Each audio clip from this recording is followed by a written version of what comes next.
से रीजनिंग में first question हमें दिया है कि आपको बताना है कि जैसे बी पी टी एफ का relation S E W I से है, sorry E S W I से है, तो आपको बताना है इस क्वेश्चन मार्क की जगह क्या आएगा जिसका relation G D R Y से वही होगा।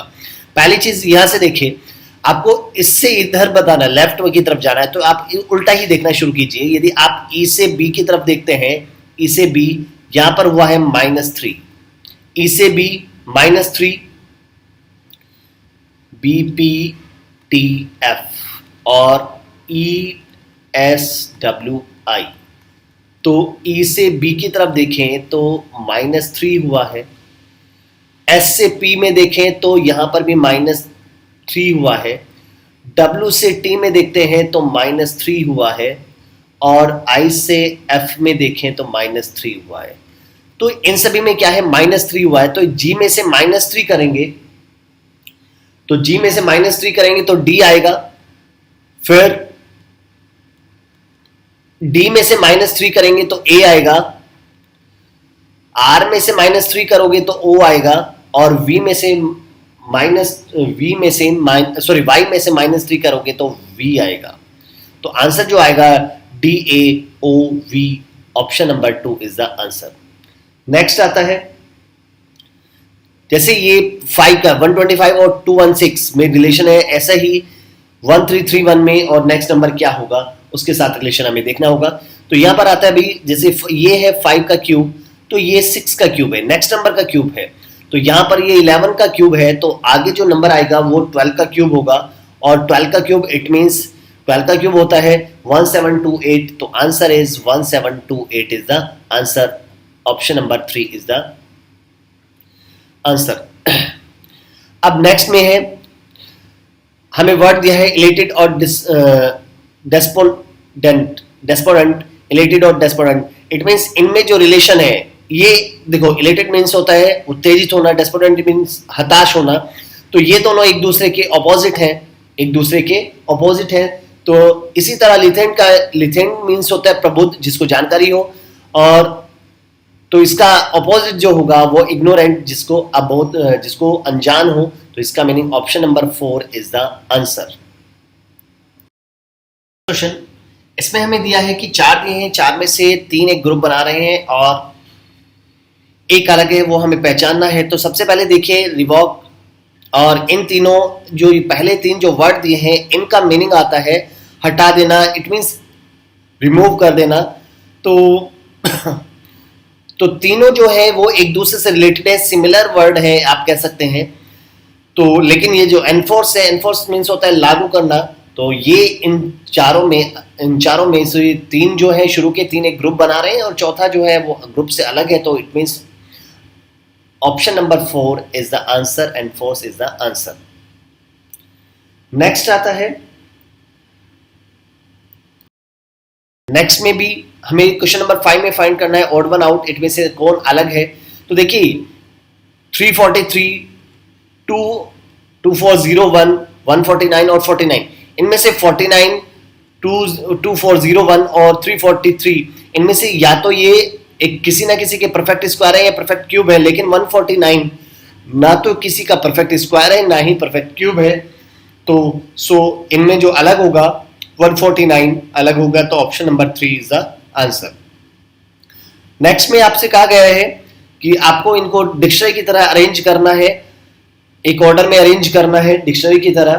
तो सबसे पहले देखें शुरू के कितने लेटर सभी में सेम है, तो शुरू के आप देखें तो शुरू के 5 लेटर सभी में सेम है,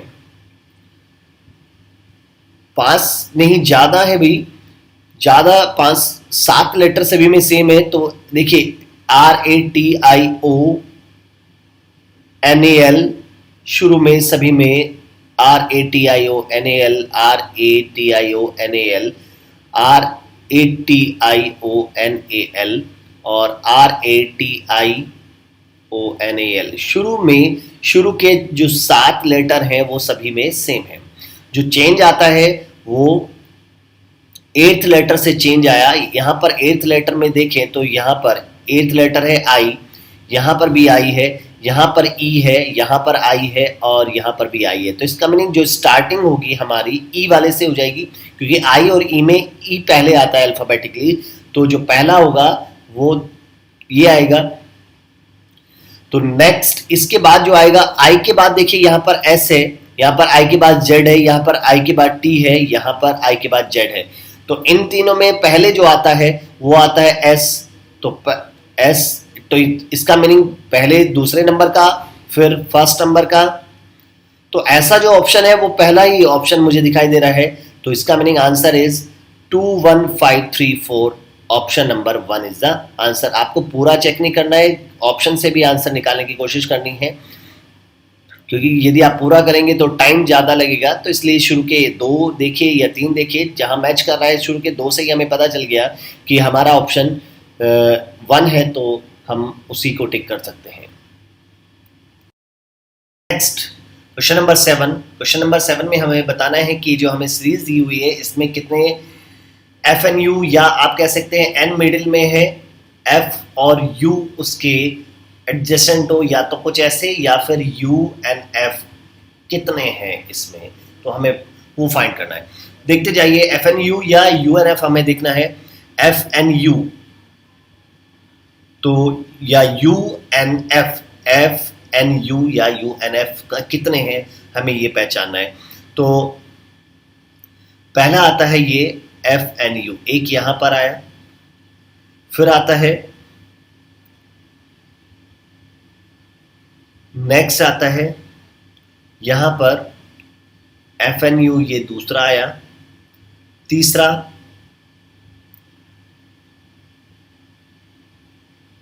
एफ एन यू, ये 3 आया, एक और हमें यू एन एफ भी मिल जाता है, ये रहा यू एन एफ। तो टोटल जो हमारे पास आए हैं 4 हैं। इसके अलावा और कोई भी यू एन एफ या एन एफ यू नहीं है, तो टोटल हमारे पास आते हैं 4। तो option number 4 is the answer. Next आता है, इसमें आपको बताना है क्वेश्चन मार्क की जगह क्या आएगा, सीरीज है। यहाँ पर देखिए 2 सीरीज आपको बनी हुई है, जैसे 3, 8, 15। एक तो सीरीज ये है और दूसरी सीरीज ये है। इसको देखिए यहाँ पर 3 से 8 हुआ, तो 3 से 8 हुआ, तो 3 से 8 इट मीन्स +5 हुआ। 8 से 15 तो इसका मीनिंग +7 हुआ। 15 से देखो यहाँ पर हर बार कितना बढ़ता जा रहा है, 2 बढ़ता जा रहा है, तो इसका मीनिंग इस बार हमें कितना 9 ऐड करना होगा। तो 9 ऐड करेंगे तो आएगा 24, और इसके बाद होना चाहिए 11 ऐड, तो 11 ऐड करते हैं तो 35 भी आता है। तो option number 1 is the answer, 24 is the answer. Next दिया है नॉलेज से, इनसे ये कीवर्ड दिया है नॉलेज, इससे कौन सा वर्ड इन चारों ऑप्शन में से बनाया जा सकता है। तो पहले हम देख लेंगे कौन कौन सा नहीं बनाया जा सकता। जैसे यहाँ पर इस वर्ड में, वंडर में आर आया है, लेकिन यहाँ पर नॉलेज में आर नहीं है, तो इसका मीनिंग दूसरा नहीं बन सकता। इसमें यहाँ पर एच आया है और एच इस वर्ड में है ही नहीं, तो ये तीसरा भी नहीं बन सकता। इस वर्ड में एफ आया है, सी आया है, तो ये लेटर तो इस वर्ड में है ही नहीं, तो ये भी नहीं बन सकता। तो इसका मीनिंग पहला ही बन सकता है, option number 1 is the answer. Next दिया है the ratio of present age of Sunita and Vinita is, present age का रेशियो है 4/5। क्लियर? आफ्टर 6 ईयर्स या 6 ईयर हेंस, तो 6 साल के बाद इनकी एज का रेशियो हो जाता है 14:17। देखिए 6 साल सुनीता के बढ़े तो 6 ही साल विनीता के बढ़े। यदि रेशियो में आपको दिया है दोनों में इक्वल नंबर ऐड हो रहा है या इक्वल नंबर सब्ट्रैक्ट हो, तो ये वाली ट्रिक जो अभी बताने जा रहा हूं आप यूज कर सकते हैं। तो सबसे पहले देखिए यहाँ पर सुनीता के भी 6 साल बढ़ाए गए, विनीता के भी 6 साल बढ़ाए गए। तो अभी प्रेजेंट में रेशियो था 4:5 का, और 6 साल के बाद आ रहा है 14:17 का। और आपसे पूछा गया है तो 12 साल के बाद क्या रेशियो होगा। तो सबसे सिंपल सा तरीका क्या है कि पहले आप इनका गैप बराबर करेंगे। यहाँ पर इन दोनों का डिफरेंस है 1 का, यहाँ पर इन दोनों का डिफरेंस है 3 का। तो इस 3 से आप इधर मल्टीप्लाई कर दीजिए, इस 1 से ऊपर नीचे इधर मल्टीप्लाई करिए। तो यहाँ पर 3 से मल्टीप्लाई करेंगे, तो इधर 3 से मल्टीप्लाई करेंगे तो यहाँ पर आता है 12 और यहाँ पर आता है 15। इसी तरह यहाँ पर 14 और ये 17। क्लियर? तो यहाँ पर देखिए गैप बराबर हो चुका है, यहाँ पर भी 3 का गैप है, यहाँ पर भी 3 का गैप है। देखिए ये 12 से 14 हुआ, कितने कितने साल ऐड हुए, 2 साल बढ़ गए। ये 15 से 17 तो 2 साल बढ़े, लेकिन क्वेश्चन में हमने 6 साल के बाद की बात कर रहे हैं, तो इसका मीनिंग 2 का 6 करने के लिए मल्टीप्लाई बाई मुझे कितना करना होगा, 3 करना होगा। क्योंकि 2 में जब मैं 3 से मल्टीप्लाई करता हूँ तो 6 आ जाता है। क्योंकि यहाँ पर देखिए, क्योंकि इसने कहा था 6 ईयर हैंस, 6 साल के बाद की बात कर रहा है। यहाँ पर जो दिया है केवल अभी जो आया है वो 2 साल के बाद, 2 साल ऐड हुए, लेकिन क्वेश्चन में हमने 6 साल ऐड किए थे। तो इस 2 का 6 करने के लिए मुझे मल्टीप्लाई बाई 3 करना होगा। तो जब मैं इसमें 3 से मल्टीप्लाई करूंगा तो आएगा 12 3 36 और 15 3 45। तो ये जो 36 और जो 45 है, ये इन दोनों की परसेंटेज आ गई। लेकिन आपसे जो पूछा गया है वो 12 साल के बाद इनकी एज का रेशो पूछा गया है। तो 12 साल के बाद सुनीता की एज कितनी होगी, 36 + 12, और विनीता की होगी 45 + 12। तो यहाँ से इनको ऐड करते हैं तो ये आएगा 48 और नीचे आ जाएगा 57। तो 48/57, इसको और सॉल्व कर लेते हैं तो यहाँ से आ जाएगा 16:19 is the answer. 16:19 is the answer. Option number 4 is the answer. Next आता है, Arun is heavier than Govind. Arun Govind से heavier है, it means Arun is heavier than Govind. फिर आता है Manoj is lighter than John. तो मनोज जो है वो जॉन से लाइटर है, तो इसका मीनिंग जॉन जो है मनोज से हैवियर है। क्लियर? फिर आता है Praveen is heavier than John. Praveen John से हैवियर है, प्रवीण जॉन से हैवियर है, बट लाइटर देन गोविंद, लेकिन गोविंद से ये लाइटर है। इट मीन्स कुछ ऐसा।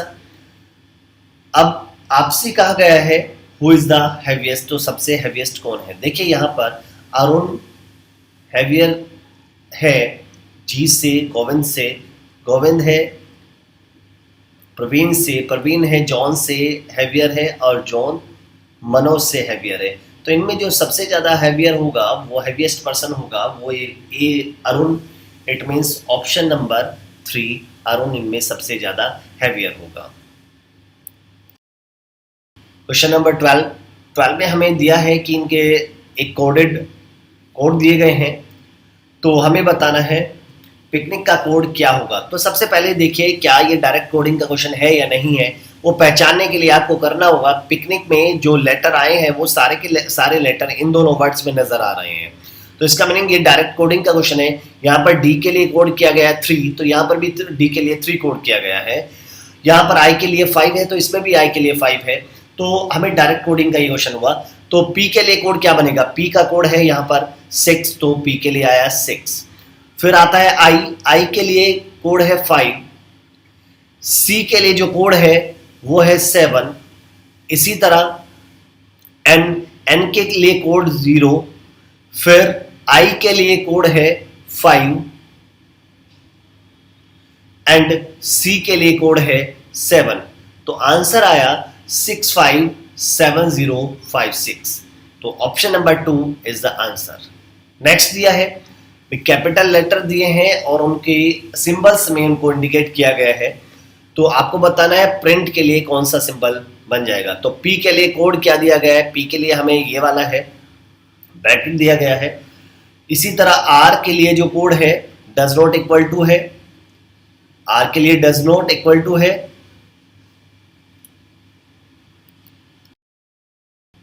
आर के लिए डज नॉट इक्वल टू आ। इसी तरह आई के लिए ब्रैकेट लेफ्ट, इट मीन्स, और फिर एन के लिए लेफ्ट वाला ब्रैकेट, और ये टी के लिए डबल लाइन्स। तो इसका मीनिंग ऑप्शन नंबर 3 इससे मैच कर रहा है। तो डायरेक्ट कोडिंग का क्वेश्चन है, सिंपल सा क्वेश्चन है, आपको बस कोड यहाँ पर देखने होंगे इसका कोड कौन सा है। तो option number 3 is the answer. Question, इसमें इक्वेशन दिया है, सॉल्व करके basis of a certain system, एक सिस्टम के अकॉर्डिंग इसको सॉल्व किया गया है। तो आपको बताना है करेक्ट क्या होगा, इसको अनसॉल्व जो पार्ट है। देखिए यहाँ पर यहाँ पर आपको दिया 2 स्टार 3 इक्वल्स टू 17 दिया है। तो देखिए यहाँ पर 17 कैसे हो सकता है। देखिए यदि मैं 2 की 3 टाइम मल्टीप्लाई करूँ, it means 2 into 2 into 2 plus इस 3 की 2 टाइम मल्टीप्लाई कर दिया जाए तो इसका मीनिंग 3 इंटू 3। अब यहाँ से 8 प्लस 9 इट मीन 17 आता है। इसी तरह 3 स्टार 4 इक्वल्स टू 145 दिया इसने। तो ये कैसे आया, 3 की 4 टाइम मल्टीप्लाई कीजिए, 3 इंटू 3 इंटू 3 इंटू 3 प्लस 4 की 3 टाइम मल्टीप्लाई कीजिए, 4 इंटू 4 इंटू 4 इक्वल्स टू आ जाता है 145। तो यहां से हमें पैटर्न पता चला। तो इसी तरह 5 स्टार 2 कितना होगा, तो 5 की मुझे 2 टाइम्स मल्टीप्लिकेशन करनी होगी प्लस 2 की मल्टीप्लाई 5 टाइम्स मुझे करना होगा। तो यहां से जब आप मल्टीप्लाई करते हैं तो यहां से आता है 25 प्लस यहां से आता है 32। तो इसका मीनिंग 25 प्लस 32 आंसर आता है 57 is the answer. Option number 3 is the answer. Next है select the correct combination of the mathematical science to replace star. Star की जगह कौन सा मैथमेटिकल साइंस हम साइन यूज करें कि जो ये इक्वेशन है ये बैलेंस हो जाए। तो उसके लिए हमें करना है, सबसे पहले देखिए यदि मैं यहाँ पर इन तीनों की मल्टीप्लाई करता हूँ, तो मल्टीप्लाई करता हूँ तो 8 इंटू 5 इंटू 6, तो it means 8 into 5 40, 40 into 6 it means 240, और 240 को यदि 10 से डिवाइड कर दें तो आ जाता है 24। तो इसका मीनिंग इन दोनों को तो मुझे मल्टीप्लाई करना है और डिवाइड करना है 10 से, तो वो किसके इक्वल आएगा, 24 के। तो option number 2 is the answer. Next question में हमें दिया है if greater than stand for division. Greater जो है वो डिवीजन के लिए, v जो है वो माइनस के लिए, इसी तरह सॉरी मल्टीप्लिकेशन के लिए, माइनस है वो ग्रेटर देन के लिए, मल्टीप्लाई लेस के लिए, और लेस देन एडिशन के लिए, आप सब्ट्रैक्शन के लिए, ऐड के लिए स्टैंड फॉर इक्वल। तो हमें बताना है इनमें से कौन सा सही है। तो सबसे पहले आपको ध्यान रखना होगा कि किसका मीनिंग डिवीजन है। इट मीन्स यहाँ पर जो ग्रेटर देन है इसका मीनिंग क्या है, डिवीजन। इसमें ग्रेटर देन किसके बीच में आया, 6 और 8 के बीच में। तो इसका मीनिंग क्या 6 8 से डिवाइड होता है, नहीं होता है। तो इसका मीनिंग इसके चांसेस कम है सही होने की। इसी तरह इसमें ये वाला सिंबल नहीं आया है। तीसरे में यहाँ पर ग्रेटर देन का सिंबल है और किसके बीच में, 4 और 7 के बीच में है। तो इसका मीनिंग जो डिवीजन है क्या 4 7 से डिवाइड होता है, नहीं होता है। इसका मीनिंग इसके चांसेस भी बहुत कम है। तो हम इसको अभी शुरुआत में हम चेक नहीं करेंगे। इसी तरह लास्ट वाले में भी 5 जो है वो 7 से डिवाइड नहीं होता है। इसका मीनिंग ये इसके चांसेस भी कम है। तो हमें केवल अभी पहले जो प्रेफरेंस देनी है वो सेकंड वाले ऑप्शन को देनी है। तो यहाँ पर आप वैल्यू पुट कीजिए 5, इसका मीनिंग है मल्टीप्लिकेशन। 4 लेस वाले का मीनिंग है एडिशन। 2 प्लस का मीनिंग है इक्वल। 10 फिर मल्टीप्लाई 2 लेस देन का मीन्स है एडिशन 2। यहां पर देखिए 5 4 ज़ा 20 प्लस 2 22 आता है। इधर 10 2 ज़ा 20 प्लस 2 22। तो इसका मीनिंग जो इक्वेशन है वो बैलेंस्ड हो गई। तो option number 2 is the answer. Question number 17 में हमें दिया है कि क्वेश्चन मार्क की जगह क्या नंबर आएगा, इसको हमें बताना है। देखिए यहाँ पर शुरू के 3 का जो सम है, it means 9 plus 4 plus 3, it means यहाँ पर आता है 16। ये आ रहा है, मैच किया। इन शुरू के 3 का सम 4th के इक्वल आ रहा है। 25 प्लस 6 31 प्लस 5 36। तो इट मीन्स शुरू के 3 का सम 4th के इक्वल है। तो यहाँ पर इसमें कितना ऐड करूँ कि इन तीनों का सम 64 हो जाए। तो 49 यदि मैं ऐड कर देता हूँ, 49 यहाँ पर लिखते हैं, तो इन तीनों का सम आ जाता है 64। तो option number 3 is the answer. Next आता है इनमें इस क्वेश्चन मार्क की जगह क्या आएगा। तो यहाँ पर देखिए जब आप इन दोनों की आप मल्टीप्लाई कीजिए 25 इंटू 12, और यदि आप 5 से डिवाइड करते हैं तो ये आता है 60। It means 25 into 12 divided by 5, यहाँ से आ जाता है 60। तो इसका मीनिंग शुरू के दो की ऊपर वालों की मल्टीप्लीकेशन तो को यदि मैं थर्ड वाले से डिवाइड करता हूं तो ये फोर्थ हमें मिलता है। इसी तरह यहाँ पर 18 इंटू 17 डिवाइडेड बाई 2, तो यहाँ से मिलता है 153। तो आपको यही करना है, 36 into 16 divided by x equals to क्या कर दें 96। तो यहाँ से तो यहाँ पर हमें x की वैल्यू आ जाएगी 6। तो answer is option number 2 is the answer. देखिए क्वेश्चन नंबर 19 में आपको दिया है कि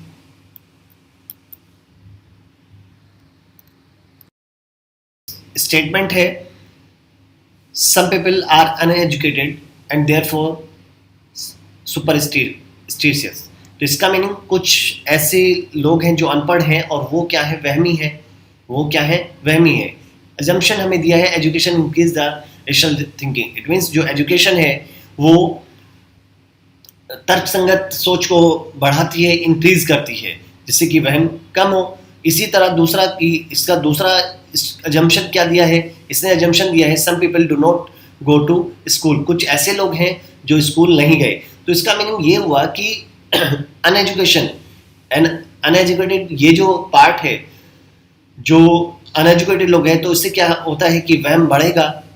तो क्लियर सी बात है कि जो दोनों अजम्पशन है वो एक दूसरे में निहित है, इम्प्लिसिट है। क्योंकि एजुकेशन होगी तो तर्कसंगत सोच बढ़ेगी और एजुकेशन नहीं होगी तो तर्कसंगत सोच नहीं होगी, तो वहम बढ़ेगा। तो उससे क्या होगा कि इसका मीनिंग यहाँ पर एक दूसरे दोनों जो अजम्पशन दिए हैं वो एक दूसरे में निहित है, इम्प्लिसिट है। तो आंसर आएगा both assumption 1 and 2 are implicit. Next question number 20, इसमें आपको बताना है what influence can be draw from the following two statement. दो स्टेटमेंट हमें दी है। पहली स्टेटमेंट है hybrid plant are resistant to fungus. It means जो हाइब्रिड प्लांट है वो प्रतिरोधी है, फंगस के प्रतिरोधी हैं। और दूसरा दिया है fungal infection reduce the life of plant. जो फंगल इन्फेक्शन है वो प्लांट की लाइफ को कम करता है। तो ये दो स्टेटमेंट हमें दी है। अब यहाँ पर देखते हैं भी, सबसे पहला आया all plants are hybrid plant, ऐसा तो नहीं है। फिर इसने कहा for a long life span grow hybrid plant. तो लंबी लाइफ के लिए जो हाइब्रिड प्लांट होते हैं वो लॉन्ग लाइफ जीते हैं। क्यों? क्योंकि वो क्या होते हैं, फंगस, उनमें फंगस नहीं लग पाती क्योंकि वो फंगस के प्रतिरोधी हैं। फंगस अटैक्ट हाइब्रिड प्लांट, ऐसा भी नहीं है। फिर इल्बॉट इन हाइब्रिड प्लांट, ऐसा भी नहीं है। तो इसका मीनिंग कौन सा, option number 2 is the answer. इसमें हमें बताना है इस फिगर में कितने ट्रायंगल हैं। इस फिगर में कितने ट्रायंगल हैं, तो एक सिंपल सा फंडा है इस फिगर में सबसे पहले उस पार्ट को बनाइए। एक ऐसा पार्ट लीजिए जो एक क्वाड्रिलेटरल है और जिसके डायगोनल मिले हुए हैं। तो आप केवल उतना पार्ट लीजिए, जैसे कि ये वाला पार्ट लिया तो इसके डायगोनल इसने मिले हुए हैं, ये हमने बनाया। तो इसका मीनिंग अभी तक यहाँ पर हम ट्रायंगल देखेंगे तो 8 ट्रायंगल हैं। अब इसमें इस वाले पार्ट में ये वाली लाइन यहाँ से जुड़ी हुई है, तो यदि हम यहाँ पर इसको मिला देंगे तो 2 ट्रायंगल और बढ़ जाते हैं। तो यहाँ पर टोटल आ जाते हैं 8 और 2 10 ट्रायंगल हो गए। अब इसी तरह दूसरे वाले पार्ट को देखिए, यहाँ पर 10 अभी तक हो चुके थे, 2 ट्रायंगल ये बने 12, इसको मिलाया तो एक ट्रायंगल और बना 13, सॉरी 2 ट्रायंगल और बने तो टोटल हो गए 14। फिर इसके बाद यहां पर इस वाले पार्ट में देखिए, यहां पर हमारे पास 3 ट्रायंगल हैं, 1 2 एंड ये पूरा 3। तो 14 + 3 17, क्लियर। उसके बाद एक ट्रायंगल हमें ये मिलता है 18। फिर इसके बाद इसको मिला देते हैं तो दोनों को कंबाइन करके एक ट्रायंगल हमें मिलता है 19। तो इसका मीनिंग जो आंसर होगा, जो ट्रायंगल होंगे वो 19 या 19 से ज़्यादा हो सकते हैं। 19 तो मिनिमम 19 तो है ही और उससे ज़्यादा भी हो सकते हैं। तो इसका मीनिंग आंसर जो आएगा 19 और मोर, या तो ज़्यादा है या फिर 19 है। तो option number 1 is the answer. तो हमेशा जब कभी भी ट्रायंगल को आपको काउंट करना हो, मुश्किल फिगर है, बड़ी फिगर है, तो आप उसको छोटे छोटे पार्ट्स में डिवाइड कीजिए और उनके काउंट कीजिए। Next question number 22. In the given figure, which letter represent the psychiatrist who are the clinical psychologist but not psychiatrist social worker? तो इसका मीनिंग ऐसा उसने कहा है कि ये रिप्रेजेंट किए जा रहे हैं भाई ट्रायंगल से साइकियाट्रिस्ट और क्लिनिकल साइकोलॉजिस्ट जो है वो रिप्रेजेंट किए जा रहे हैं सर्कल से। तो इसका मीनिंग ऐसा लेटर जो सर्कल में हो और ट्रायंगल में हो, दोनों में कॉमन हो, लेकिन जो स्क्वायर है इसमें ना हो, स्क्वायर में ना हो। तो सर्कल और ट्रायंगल दोनों में कॉमन हो, स्क्वायर में ना हो, तो ऐसा जो लेटर है वो है जी। तो option number 3 is the answer.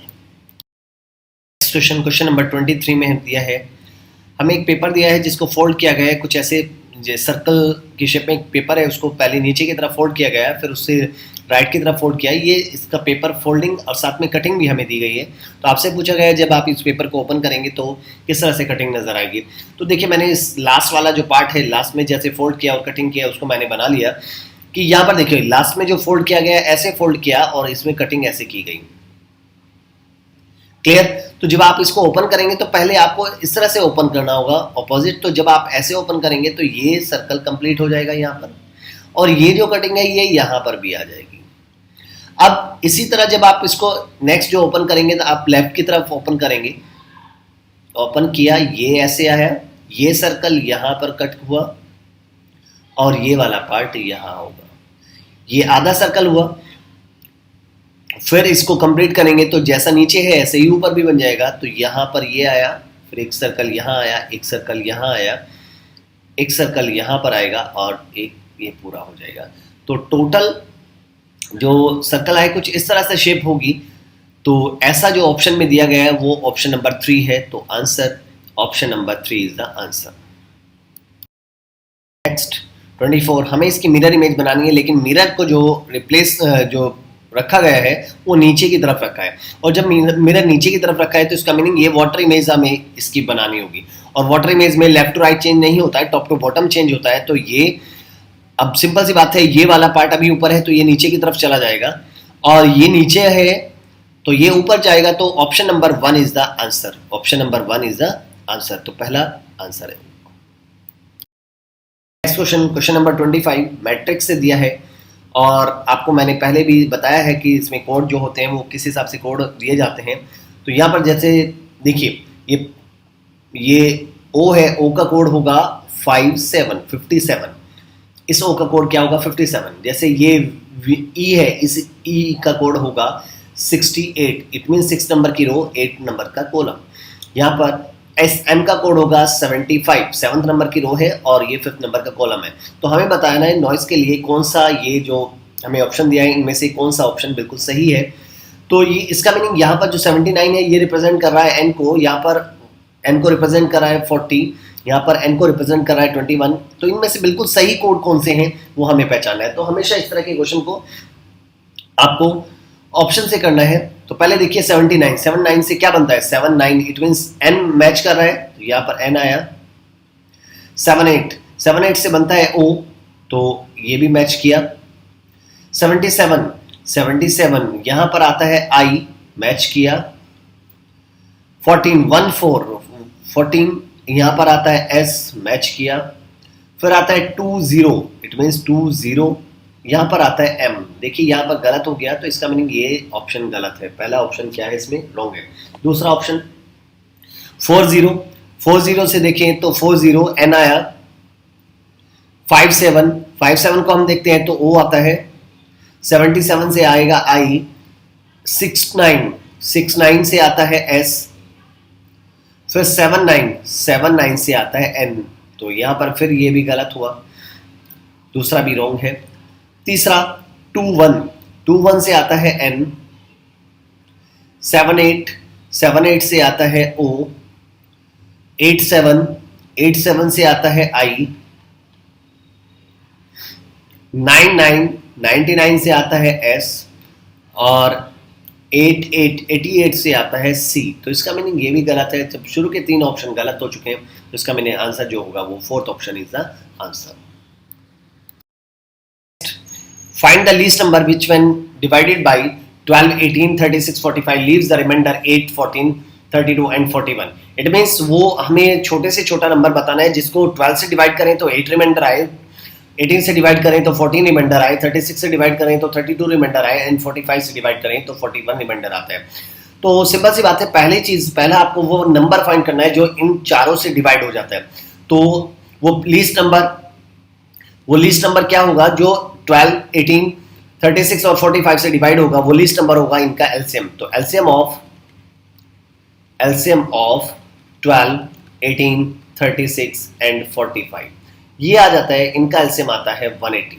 तो 180 एक ऐसा नंबर होगा जो इन सबसे पूरा डिवाइड होगा। लेकिन आपको चाहिए कि 12 से डिवाइड करके आप 8 रिमाइंडर चाहते हैं, तो इनका देखिए रिमाइंडर 8 चाहते हैं तो आप क्या, और 18 से डिवाइड करके 14 रिमाइंडर चाहते हैं, तो इसका मीनिंग हर किसी नंबर के रिमाइंडर अलग अलग है। लेकिन एक चीज कॉमन है, आप 12 से डिवाइड कर रहे हैं, रिमाइंडर 8 है, तो इनका डिफरेंस कितना है, यहाँ पर 4 का है।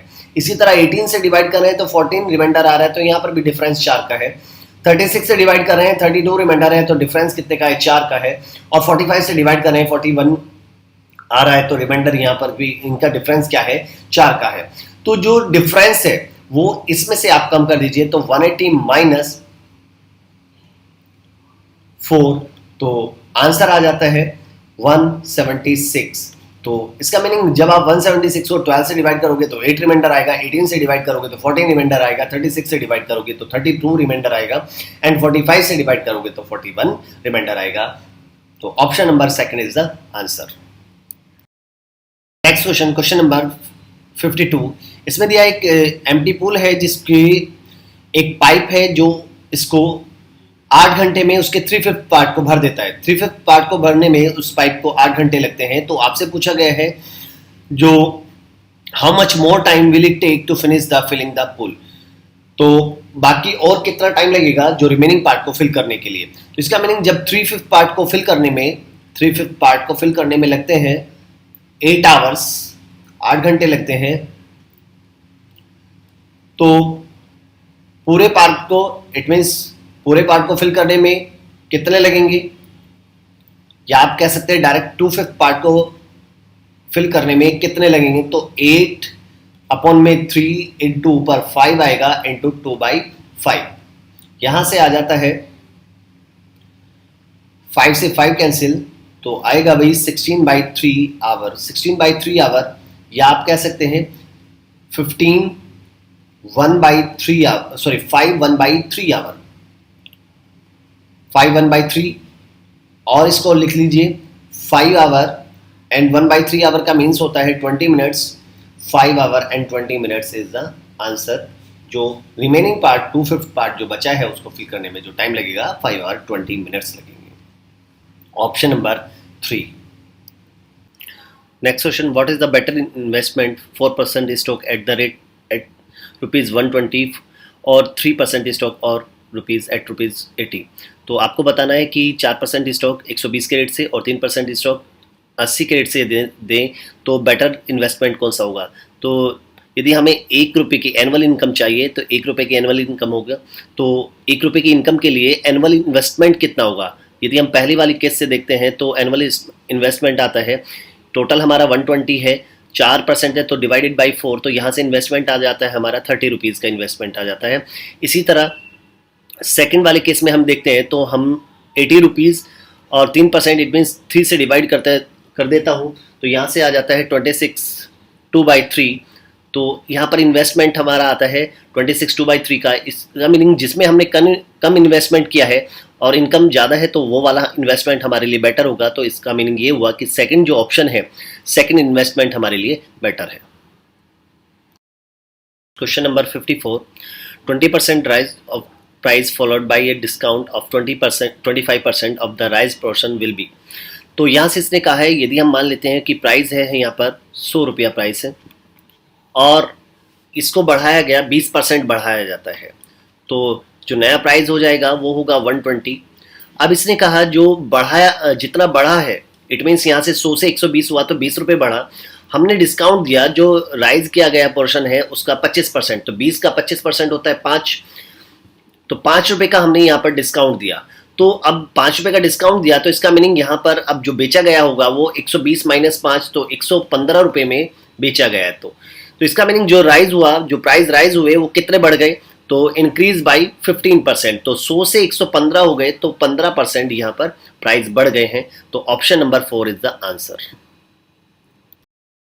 क्वेश्चन नंबर 55, इसने कहा है एक रेक्टेंगुलर शीट है, एक रेक्टेंगुलर शीट है जिसकी लेंथ है 12 सेंटीमीटर एंड विड्थ है 5 centimetre, length 12 centimetre and width 5 centimetre. अब इसलिए कहा गया है इसको फोल्ड किया गया अलोंग, रोल किया गया अलोंग इट्स लेंथ, लेंथ के अलोंग इसको फोल्ड किया गया। तो जब आप इसको फोल्ड करेंगे तो हमारे पास एक इसकी जो शेप होगी वो सिलेंड्रिकल शेप हमें मिलेगी। इस सिलेंड्रिकल शेप की जो हाइट होगी वो होगी 5, इट मीन्स जो विड्थ होगी वो इसका सिलेंडर की हाइट का काम करेगी, तो हाइट होगी 5 सेंटीमीटर।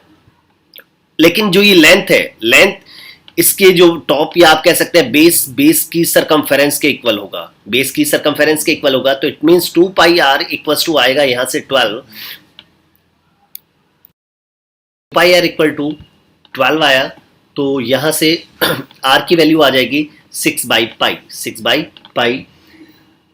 और आपको यहां पर फाइंड करना है इसका सिलेंडर का वॉल्यूम, वॉल्यूम होता है पाई आर स्क्वायर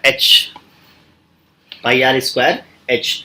तो यहां पर वैल्यू पुट कीजिए, पाई आर की वैल्यू है हमारे पास 6 बाई पाई, तो इसका square it mean 6 by pi into 6 by pi into H, height है इसकी 5, तो पाई से पाई कैंसिल, तो यहां पर जो आ जाता है इसकी मल्टीप्लिकेशन करते हैं तो आएगा 180 by pi, it means volume is 180 by pi centimetre cube. तो यहां पर option number 2 is the answer. Question number 56, A merchant advertise 10% of on the item bought from his store. It means उसने कहा कि यदि आप इसके स्टोर से परचेज करते हैं, कोई भी आइटम परचेज करते हैं तो वो 10% का ऑफ देगा। तो उसने एक कस्टमर है, तो आपको बताना है उसने टोटल कितना डिस्काउंट उसको मिला, क्योंकि उसने एक कुकर बाय किया जिसकी वर्थ थी 650 रुपीज़, हीटर जिसका वर्थ है 500 रुपीज़ और एक बैग जिसकी वर्थ है 65 रुपीज़। तो इसका मीनिंग उसने जो टोटल परचेज किया वो किया 650 प्लस 500 प्लस 65, तो जो टोटल आइटम जो उसने परचेज किए वो 1215 रुपए के उसने परचेज किए। अब इसके ऊपर उसको 10% का डिस्काउंट मिला, तो इसका 10% कितना होगा 121.50। तो इसका मीनिंग ये हुआ कि इसको 121 रुपए 50 पैसे का डिस्काउंट मिला। तो आंसर है option number 1 is the answer. Question number 57 में दिया है x की power 4 plus 1 by x to the power 4 equals to 119, और आपको फाइंड करना है x cube minus 1 by x cube की वैल्यू फाइंड करनी है। तो यहाँ से देखिए एक छोटी सी ट्रिक्स है, उसको आप यूज़ कीजिए। एक्स की पावर 4 प्लस 1 बाई एक्स की पावर 4 ये इक्वल होगा x square plus 1 by x square का होल स्क्वायर माइनस 2 के इक्वल होगा। और if x square plus 1 by x square equals to b है, तो x cube minus 1 by x cube की जो वैल्यू होगी वो होगी b माइनस 2 का root into b plus 1। It means इसमें से 2 माइनस करके जो वैल्यू आएगी उसकी मल्टीप्लाई नेक्स्ट नंबर से आप कर दीजिएगा, तो x cube minus 1 by x cube की वैल्यू आ जाएगी। तो सबसे पहले हम यहाँ पर इसको वैल्यू फाइंड करेंगे, x square plus 1 by x square की वैल्यू फाइंड करते हैं। तो एक्स की पावर 4 प्लस 1 बाई एक्स की power 4 equals to x square plus 1 by x square का होल स्क्वायर माइनस 2। इसकी वैल्यू यहां पर है 119, तो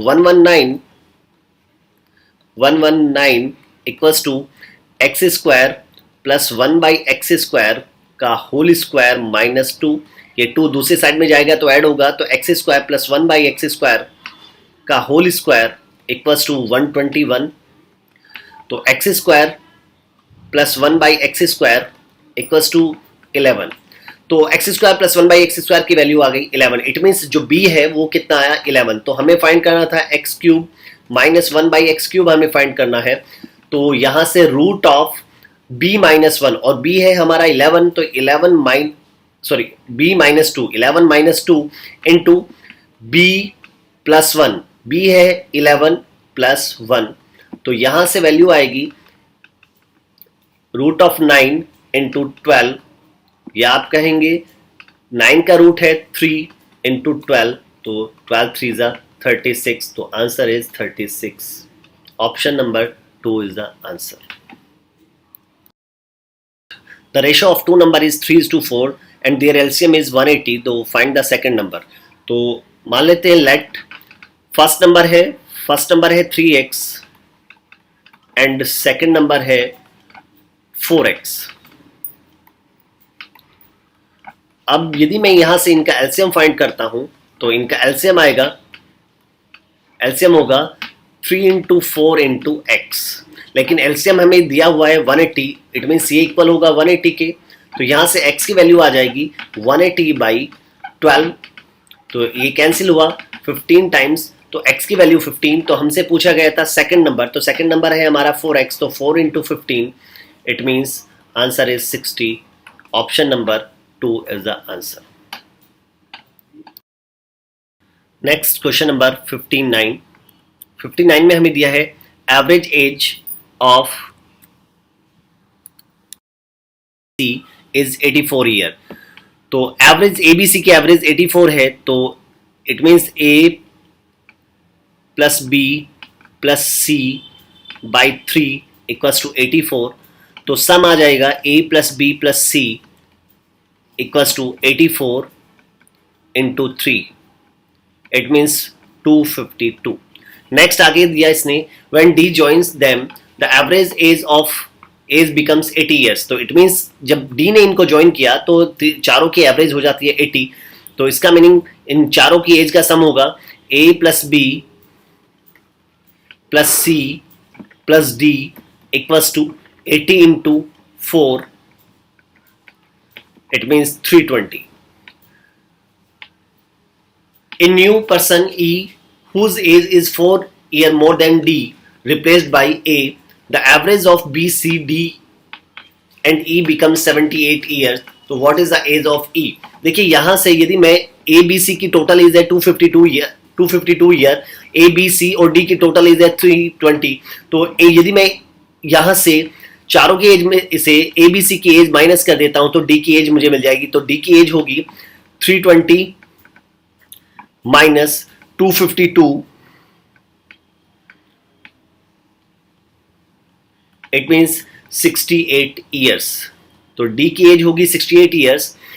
अब इसने कहा था जो ई है, ई की एज डी से 4 साल ज्यादा है, तो ई की एज होगी 68 प्लस 4, इट मीन्स 72 ईयर्स। और डी को ई को रिप्लेस किया गया है ए से, और इन चारों का जो एवरेज है वो 78 ईयर है। तो B plus C plus D plus E, इन चारों की जो टोटल एज होगी 78 इंटू 4, इट मीन्स 312। इन चारों की जो टोटल एज होगी वो होगी 312। अब हमें इनमें से डी और ई की एज पता है, तो बी और सी की टोटल एज हम फाइंड कर सकते हैं। तो बी और सी की जो टोटल एज होगी तो 312, इसमें से माइनस किया डी की एज है 68 ईयर और ई की एज है 72 ईयर। तो यहां से बी और सी का जो टोटल आ जाता है वो 172 ईयर्स आ जाता है। तो दोनों की टोटल एज आ जाती है 172 ईयर्स। और हमें फाइंड करनी है ए की एज, तीनों की एज है 252, तो A plus B plus C equals to 252 year and B plus C का सम जो है वो है 172, इट मीन्स इक्वल टू 252। यहां से ए की जो वैल्यू आएगी 252 माइनस 172, तो आंसर आ जाता है 80 years. Option number 4। Next, question number 60. A man loses 20.5% of his money, and after spending 80% of the remainder, he is left with rupees 159. How much did he have at first? Let कर लेते हैं भाई, पहले मान लेते हैं उसके पास 100 रुपये थे, उसके पास 100 रुपये हैं, उसने 80% उसका स्पेंड कर दिया, खर्च कर दिए, तो उसके पास जो रिमेनिंग मनी बचेगी, 80 रुपये उसने खर्च कर दिए, तो बचेगी उसके पास मनी बची 20 रुपीज़।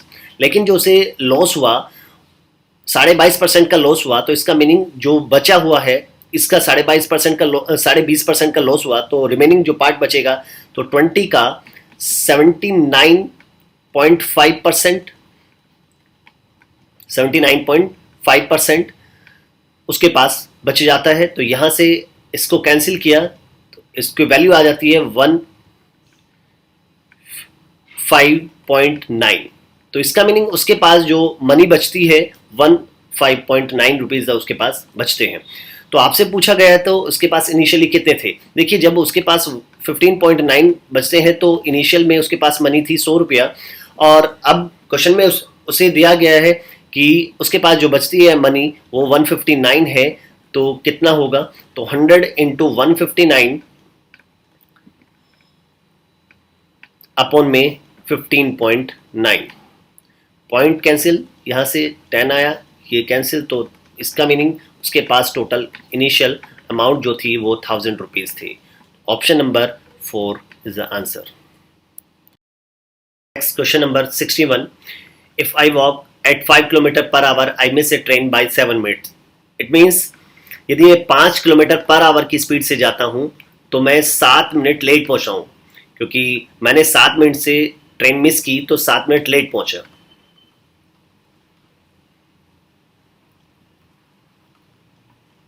सात minute late. If I walk 6 kilometre per hour I reach the station 5 minute before the departure of the train. और यदि मैं 6 की स्पीड से जाता हूं, 6 किलोमीटर पर आवर की स्पीड से जाता हूं, तो ट्रेन छूटने से 5 मिनट पहले पहुंचता हूं, तो इसका मीनिंग मैं 5 मिनट पहले पहुंचता हूं, 5 मिनट अर्ली। तो आपको बताना है the distance between the house and the station. तो हाउस और स्टेशन के बीच की डिस्टेंस कितनी है।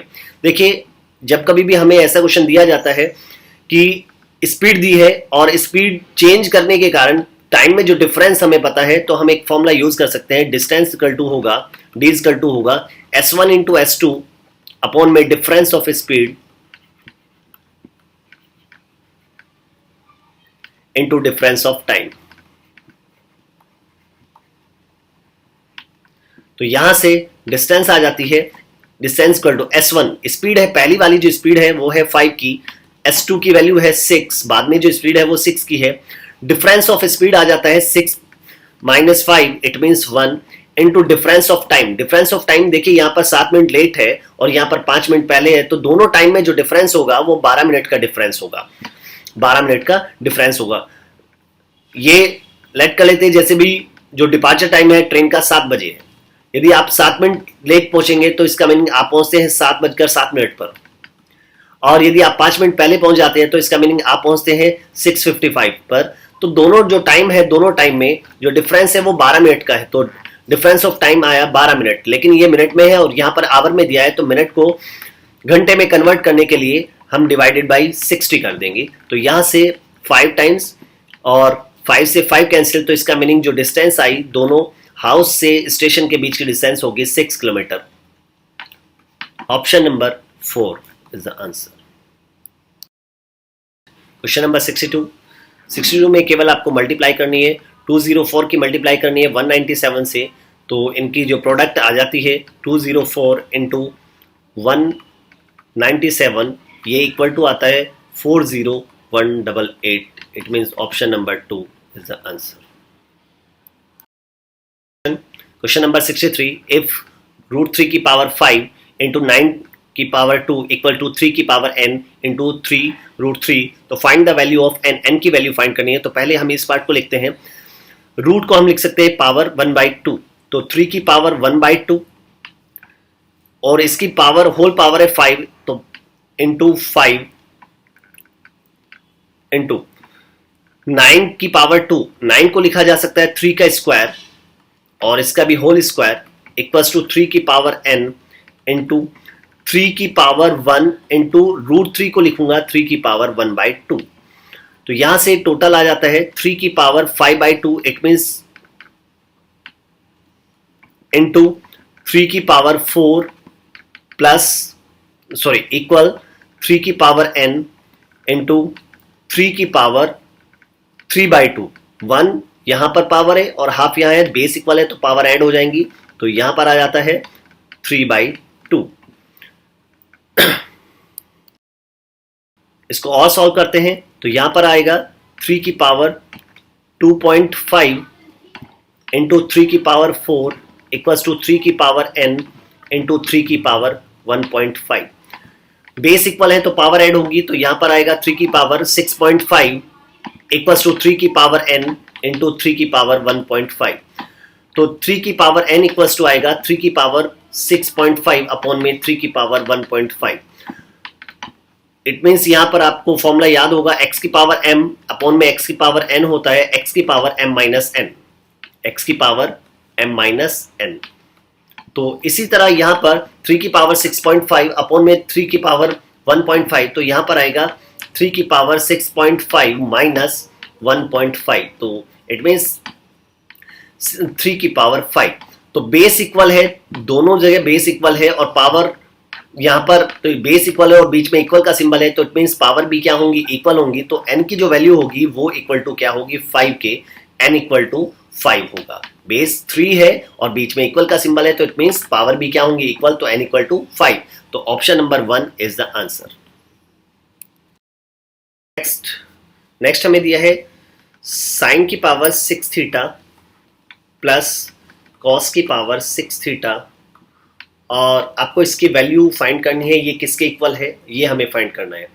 इसको मैं लिख सकता हूं साइन स्क्वायर थीटा की power 3 plus cos square theta की पावर 3। तो आपको फॉर्मूला याद होगा, a cube plus b cube का फॉर्मूला होता है a प्लस बी का whole cube minus 3ab a plus b. तो यही फॉर्मूला मैं यहां पर यूज करूंगा, तो इसको मैं लिख सकता हूं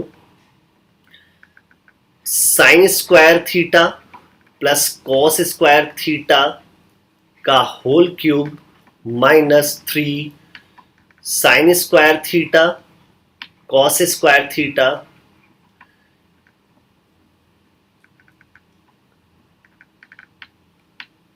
और ब्रैकेट में sine square theta plus cos square theta. अब यहां पर वैल्यू पुट कर दें, sine square theta plus cos square theta equals to होता है 1, तो 1 का cube minus 3 sine square theta cos square theta, और यहां पर भी sine square theta plus cos square theta होता है 1 इंटू 1 आ जाएगा, तो यहां पर जो वैल्यू बचती है तो 1 minus 3 sine square theta cos square theta. तो option number 2 is the answer.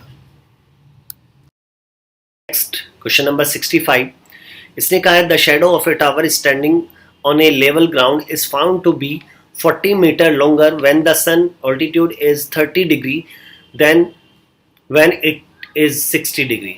तो find the length of the tower. It means उसने कहा है कि एक टावर है जो कि ग्राउंड पर है, उसका बेस लेवल ग्राउंड पर है, इसकी जो शेडो है वो शेडो 40 मीटर ज्यादा है। कब? जब सन का जो ऑल्टीट्यूड है 30 डिग्री है, तो 60 से 30 होने पर 60 डिग्री से 30 डिग्री होने पर शेडो की लेंथ 40 मीटर बढ़ जाती है। इट मीन्स यहां पर 60 है और यहां पर 30 डिग्री है, तो 60 से 30 होने पर ऑल्टीट्यूड 60 से 30 होने पर शेडो की लेंथ 40 मीटर बढ़ जाती है। तो आपको बताना है height of the tower, tower की हाइट हमें फाइंड करनी है। देखिए भी इसके लिए एक लॉजिक सिखाता हूं। सबसे पहले ध्यान से देखिए, एक राइट एंगल ट्रायंगल है, हम मान लेते हैं ये वाला एंगल 30 है, ये 60 डिग्री है, तो ये वाला एंगल होगा 90 का। तो यदि मैं कहता हूं कि 30 डिग्री के सामने वाली साइड, इट मीन्स 30 के सामने वाली साइड x की है, तो 60 के सामने वाली साइड होगी x√3 की, और इसी तरह 90 के सामने वाली जो साइड होगी वो होगी 2x की। यही रिलेशन आप यहां पर देखिए, यहां पर हम मान लेते हैं ये बड़े वाले ट्रायंगल में आप ले लीजिए, बड़े वाले ट्रायंगल में आप ले लीजिए, तो ये 30 डिग्री है, तो ये पूरा एंगल होगा, कंप्लीट एंगल होगा 60 डिग्री का, और 30 के सामने मैं मान लेता हूं ये x है, ये पूरी हाइट इसकी x है, तो 60 के सामने वाली जो साइड होगी वो होगी x√3 की। अब छोटे वाले ट्रायंगल में हम ले लेते हैं भाई, यहां पर ये y है, यहां पर ये y है, तो यहां पर हमने ये वाला पार्ट 60 डिग्री है, तो ये वाला एंगल होगा 30 डिग्री का, तो 30 के सामने y है, तो 60 के सामने होगा y√3। तो इसका मीनिंग y√3 जो इक्वल हुआ x के, तो x के इक्वल है y√3, तो y इक्वल आएगा x अपॉन में √3। अब यहां पर इस इक्वेशन में देखिए, यहां से यहां तक की टोटल लेंथ है y+40, और ये इक्वल होगा x√3 के, और y की वैल्यू है x अपॉन में √3, तो x/√3 + 40 इक्वल्स टू x√3। तो आप इस पार्ट को इधर लेके जाएंगे, तो x√3 माइनस x अपॉन में √3 इक्वल्स टू 40। एलसीएम ले लेते हैं, तो √3 एलसीएम आया, तो यहां पर आता है 3x minus x equals to 40, तो 2x अपॉन में √3 इक्वल्स टू 40, तो x की वैल्यू आ जाती है 2x इक्वल टू आएगा 40√3, और x आएगा 40√3/2, इट मीन्स 20√3, और x ही उस टावर की हाइट थी, तो आंसर आ जाता है 20√3। इट मीन्स उस टावर की जो हाइट होगी वो 20√3 होगी। Option number 1 is the answer. Question number 66 में दिया है, the length of the shadow of a tower is 9 meter when the sun altitude is 30 degree. What is the height of the tower? तो height of the tower हमें find करना है। देखिए, सन का जो ऑल्टीट्यूड दिया है वो 30 डिग्री है, इट मीन्स ये वाला एंगल 30 का हुआ, और शेडो की जो लेंथ है वो 9 मीटर है, शेडो की लेंथ है 9 मीटर। तो लास्ट क्वेश्चन में मैंने अभी आपको सिखाया था, यदि 30 के सामने वाली साइड x की है, तो 60 के सामने वाली जो साइड होगी, ये वाला 60 डिग्री है, 60 के सामने वाली जो साइड होगी वो x√3 की होगी। तो यहां पर ये एंगल 30 है, ये 90 है, तो ये वाला एंगल हमारे पास बचता है 60 डिग्री, और x के सामने 30 के सामने हम लेट कर लेते हैं x है, तो 60 के सामने होगा, 60 के सामने वाली साइड होगी x√3 की। तो x√3 जो है वो इक्वल आया, x√3 इक्वल टू आया 9, तो x की वैल्यू आएगी 9 अपॉन में √3। तो आप यहां से इसको सॉल्व करते हैं, तो x की वैल्यू आ जाती है 3√3। तो और x है टावर की हाइट, तो इसका meaning height of the tower आया 3√3 metre. Option number 1 is the answer. Question number 67, if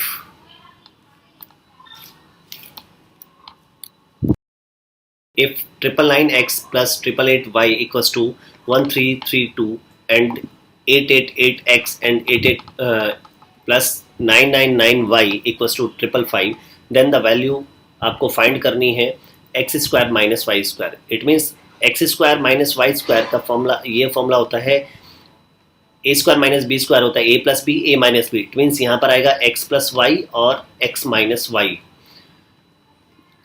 तो इसका मीनिंग हमारा जो टारगेट होना चाहिए, तो x plus y और x minus y फाइंड करने का होना चाहिए। तो सबसे पहले x plus y हम कैसे फाइंड कर सकते हैं? यदि मैं दोनों इक्वेशन को ऐड कर देता हूँ, तो 999x plus 888y equals to 1332, and second equation है 888x plus 999y equals to 552। अब इक्वेशन को हम यहाँ पर दोनों इक्वेशन को ऐड करेंगे, तो हमें मिलता है 1887x plus 1887y equals to 1887। हमें कॉमन मिलेगा 1887 हमें कॉमन मिला तो अंदर आता है x plus y equals to 1887। तो x प्लस वाई की जो वैल्यू होगी 1887 अपॉन में 1887, तो यहां से कैंसिल हुआ तो यहां पर आता है 1। अब इसी तरह दूसरी इक्वेशन हम यहां से x प्लस वाई की वैल्यू आई 1, इसी तरह x माइनस वाई की वैल्यू फाइंड करते हैं तो 999x plus 888y equals to 1332 और 9 दूसरी इक्वेशन है 888x plus 999y equals to 555। तो इसको इस इक्वेशन को मैं माइनस करता हूँ, सब्ट्रैक्ट करता हूँ, तो यहाँ पर आ जाता है 111x minus 111y equals to 777। तो यहाँ से कॉमन जो आया 111 कॉमन आया तो x minus y equals to 777। तो x माइनस वाई की वैल्यू आ जाती है 777 अपॉन में 111, इट मीन्स 7। तो आपको दोनों वैल्यू पता चल गई, x प्लस वाई भी और x माइनस वाई भी। तो यहां पर वैल्यू पुट कीजिए तो x square minus y square जो होगा, x प्लस वाई की वैल्यू है 1 और x माइनस वाई की वैल्यू है 7, तो 7 into 1 it means 7 is the answer. Option number 3 is the answer. Next में कहा AC इज ए कोड of a circle whose centre is O। एक सर्कल है जिसका सेंटर है O। इसमें AC एक कोड है, AC is a code and B is any point on arc AC। Arc AC पर कोई पॉइंट B है। If angle OCA, it means OCA ये वाला एंगल 20 का है, 20 डिग्री का है, तो देन द एंगल ABC, तो ये वाला एंगल कितने का होगा? आपको ये वाला एंगल फाइंड करना है, ये वाला एंगल कितने का होगा। सिंपल सी बात है भी, यहाँ पर OC और OA दोनों क्या होंगे? बराबर होंगे। तो ये 20 डिग्री है तो ये भी 20 डिग्री का ही होगा। OC और OA क्या होंगे? बराबर होंगे। ये 20 डिग्री है तो ये भी 20 डिग्री का होगा। और जो ये वाला एंगल बचता है, हमारे पास बचता है, ये ट्रायंगल के तीनों एंगल का सम 180 होता है, तो 180 में से 40 ये, तो इसका मीनिंग ये वाला पार्ट बचता है 140, ये वाला पार्ट बचा 140, ये वाला एंगल 140 है। अब हमें एंगल ABC फाइंड करना है, तो ये वाला जो रिमेनिंग एंगल है ये बचता है 360 में से 140 माइनस करेंगे तो ये बचता है 220। अब हमें ABC फाइंड करना है, तो ये वाला एंगल इस रिमेनिंग एंगल का जस्ट हाफ होता है, तो ये 220 का है, तो 220 का आधा ये होगा 110 डिग्री का होगा। तो आंसर आएगा 110 degree. Option number 1 is the answer. Question number 70, the value of sec theta plus cosec theta when theta equal to 45 degree. तो थीटा की वैल्यू 45 पुट करेंगे तो sec 45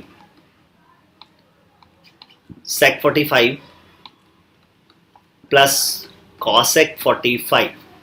sec 45 की वैल्यू होती है √2 और cosec 45 की वैल्यू भी √2, तो टोटल आ जाता है √2 plus √2, 2√2 is the answer. Option number 4 is the answer. Question number 71 में दिया है इन द गिवन फिगर, ये हमें दो फिगर दी गई है, the length of the side of triangle ABC and PQR given. तो ट्रायंगल ABC की और PQR की साइड दी गई है and angle also given is the same unit, दोनों जो लेंथ है वो सेम यूनिट में है। If angle A and angle B are given, angle A और एंगल B भी दिया हुआ है, तो वैल्यू ऑफ एंगल P। देखिए यहाँ पर दोनों ट्रायंगल को पहले देखिए, दोनों ट्रायंगल ABC में देखिए ये वाला एंगल 60 डिग्री का है, ये 80 का, तो ये रिमेनिंग वाला जो एंगल बचता है ये बचता है 40 डिग्री का। क्लियर। अब इन दोनों ट्रायंगल की साइड को देखिए, यहाँ पर ये 3.8 है तो यहाँ पर 7.6 है, ये 3√3 है तो यहाँ पर 6√3 है, ये 6 है तो ये 12 है। इट मीन्स यहाँ पर जो साइड्स हैं ये प्रोपोर्शनल ये है, इट मीन्स हर बार जो साइड्स हो रही है वो डबल, यहाँ 6 है तो यहाँ 12 है, यहाँ 3.8 है तो यहाँ पर 7.6 है, यहाँ पर 3.3 है तो यहाँ पर 6√3 है। मीन्स जो साइड में जो रेशो आ रहा है, दोनों ट्रायंगल की साइड में जो रेशो है वो है 1:2 का रेशो है। तो दोनों जो ट्रायंगल होंगे वो सिमिलर ट्रायंगल होंगे, सिमिलर ट्रायंगल है, और हमें फाइंड करना है कि एंगल P की वैल्यू हमें फाइंड करनी है। अब देखिए P के सामने वाली साइड कितनी है, 7.6। 7.6 किसका डबल है, यहाँ पर 3.8 का डबल है 7.6, तो 3.8 के सामने वाला एंगल कितने का है, 40 डिग्री का है, तो 7.6 के सामने वाला एंगल कितने का होगा, ये भी कितने का होगा, 40 डिग्री का होगा। दोनों ट्रायंगल क्या होंगे, सिमिलर होंगे, क्योंकि यहाँ पर जो साइड है वो साइड कॉरस्पॉन्डिंग साइड जो है वो प्रोपोर्शनली हो रही है।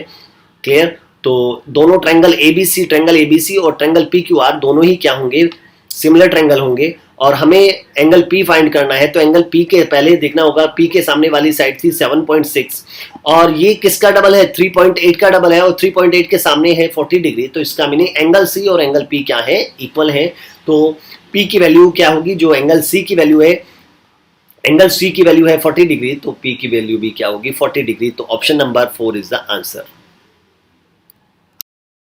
क्वेश्चन नंबर 72 से 75 में देखिए हमें ग्राफ दिया गया है जिसमें ऑयल का जो इंपोर्ट है उसका डाटा हमें दिया गया है, और डिफरेंट ईयर में कितना हमने इंपोर्ट किया है इसका हमें बैरल में हमें डाटा दिया गया है, कितने लाख बैरल हमने इंपोर्ट किया है। तो क्वेश्चन है पहला 72 में, क्वेश्चन नंबर 72 में पूछा गया है, फ्रॉम ईयर 1995 टू ईयर 1996, 1995 से 1996 में what was the percentage increase in import the crude oil. It means हमने 1995 से 1996 में जो इंक्रीज आया है, इंपोर्ट का जो इंक्रीज हुआ है वो कितना इंक्रीज हुआ है। पहले तो देखिए 1995 में कितना इंपोर्ट किया हमने, 25 इंपोर्ट किया, और 1996 में हमने किया 45 किया, तो कितना बढ़ा, तो 20 बढ़ा भाई, 25 से 45 हुआ तो इसका मीनिंग 20 बढ़ा, 20 इंक्रीज हुआ, किससे इंक्रीज हुआ, 25 से इंटू 100, तो यहां से आ जाता है 4, तो इट मीन्स टोटल आया 80%। हम अब ज्यादा इंपोर्ट कर रहे हैं, पहले से इंपोर्ट किया 80%, तो ऑप्शन में नहीं है, तो option number 4 none of this. Next आता है, from 1991 to 1992 what was the approximate percentage reduction in the import of the crude oil। तो 1991 से 1992 में जो इंपोर्ट में कितना रिड्यूशन आया है वो हमें बताना है। तो 1991 में जो हमने इंपोर्ट किया था वो है 35, और 1992 में किया है 30। इट मीन्स हमने 5 कम किया है, 5 लाख बैरल कम किया है, तो 5 डिक्रीज हुआ, किससे डिक्रीज हो रहा है, 35 से। पहले हम 35 ले रहे थे, अब 30 ले रहे हैं, तो 5 कम हुआ, और इंटू 100, तो यहाँ से अप्रोक्सीमेशन में यदि मैं फाइंड करता हूँ तो यहाँ से 7 से 100 को डिवाइड करेंगे तो अराउंड 14% के करीब आ जाएगा। तो अराउंड 14% कम हुआ है, रिड्यूशन हुआ है। Option number 1 is the answer. Next, question number 74. In how many years were the import higher than the average value of imports? तो पहले हम इनका एवरेज फाइंड करेंगे। तो एवरेज, हमें एवरेज निकालना होगा। तो एवरेज होगा जैसे 1990 में मैंने 10, 91 में 35, 92 में 30, 93 में 40, 94 में 30, 95 में 25 एंड 96 में 45। तो इनका, इन सभी का जो टोटल आ जाता है वो 215। इट मीन्स टोटल जो हमने इंपोर्ट किया वो 215 है, और एवरेज निकालना है तो डिवाइडेड बाई 7, क्योंकि 7 साल का है, तो ये आ जाता है 30.7। ये एवरेज आया, तो एवरेज जो हमने इंपोर्ट किया तो 30.7 इंपोर्ट किया। और आपसे पूछा गया है कितना ऐसे ईयर थे जब हमने एवरेज से ज़्यादा इंपोर्ट किया है। तो 30 से ज़्यादा वाले कौन कितने ईयर है, 1, 2 एंड 3। तो 3 साल ऐसे थे जब हमने एवरेज से ज़्यादा इंपोर्ट किया, तो it means option number 4 is the answer. Next question, if the rate of 1 barrel, एक बैरल का जो ऑयल है उसका रेट है 25.60 इन 1995, 1995 में एक बैरल का रेट है 25.60। तो आपसे पूछा गया है then what was the total value of import in that year, तो हमने कितने रुपए का इसमें इंपोर्ट किया है। तो 1995 में हमने जो इंपोर्ट किया था वो 25 लाख बैरल इंपोर्ट किया था, 25 लाख हमने इंपोर्ट किया, और एक बैरल का रेट है 25.6, तो टोटल जो वैल्यू आएगी 25.60। तो यहाँ से कैलकुलेट करने के बाद आ जाता है 6.4 करोड़ रुपीस का हमने इंपोर्ट किया है। Option number 4 is the answer. Thank you.